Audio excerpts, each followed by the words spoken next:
Ще преминем през нивата на мисленето. Примитивното, където повечето хора зациклят, високото, където започват да виждат истината. Ниво 1.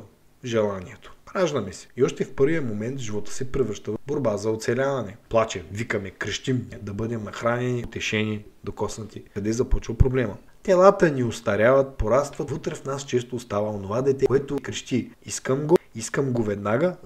Порастваме малко. И започваме да искаме да имаме приятели. Разбираме, че другите могат да дадат нещо, което ние не можем да си дадем сами. И тук се предполага, че се ражда обменът. Тук се появява и първи проблем, че за да получат е нужно да дадат.